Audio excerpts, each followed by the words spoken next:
So now we are going to see the instruction that is compare n. So in this instruction, the first part is compare, that is C and P. The remaining part of the instruction is operand, that is n. In this instruction, there is no data present.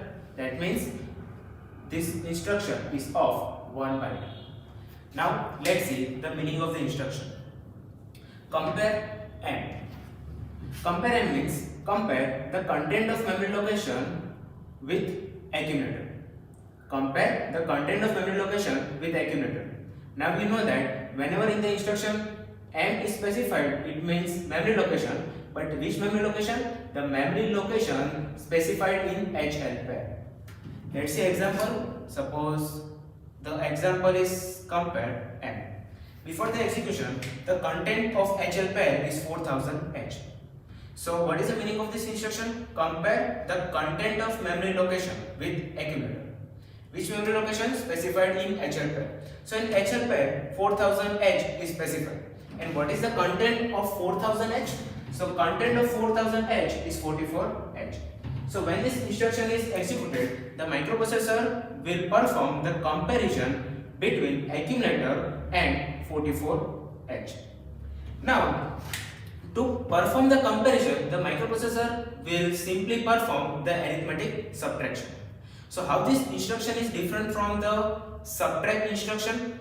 So if you remember, in the subtract instruction, the answer will be stored in the accumulator.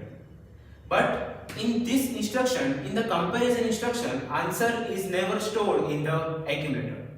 Okay? So from the status of the carry and zero flag, we are going to find that whether the content of accumulator is greater than 44H or content of accumulator is smaller than 44H or content of accumulator is equal to 44H.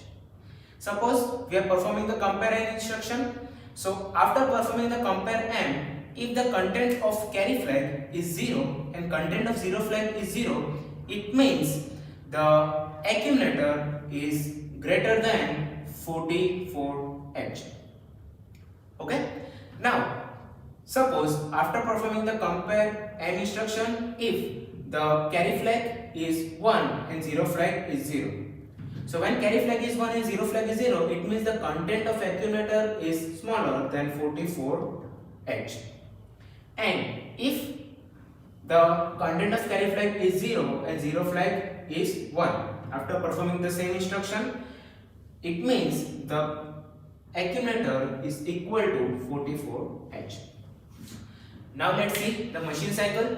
Because this instruction is of 1 byte, it means when this instruction is stored in the memory, it will occupy only one memory location, that is compare n. Now when this instruction is stored in the memory, microprocessor will start doing its task, that is to fetch, decode and execute. To fetch the instruction, the processor will perform the first machine cycle, that is opcode fetch. When microprocessor performs the opcode fetch, this instruction will be transferred to the microprocessor. The processor will decode and it will execute. Now during the execution, what is happening that the processor is comparing the data of accumulator and 44H. Now to compare the data and 44H, the microprocessor has to first transfer the data to itself. Okay, processor cannot perform any operation in the memory directly.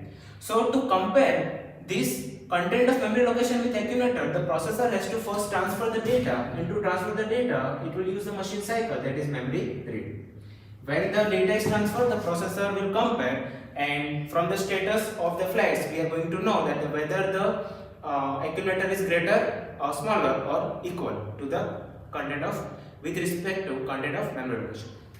So, how many machine cycles are there? Opcode fetch plus memory read. Now, let's see the flags. What is the status of flag? When this instruction is executed, all the flags will be affected.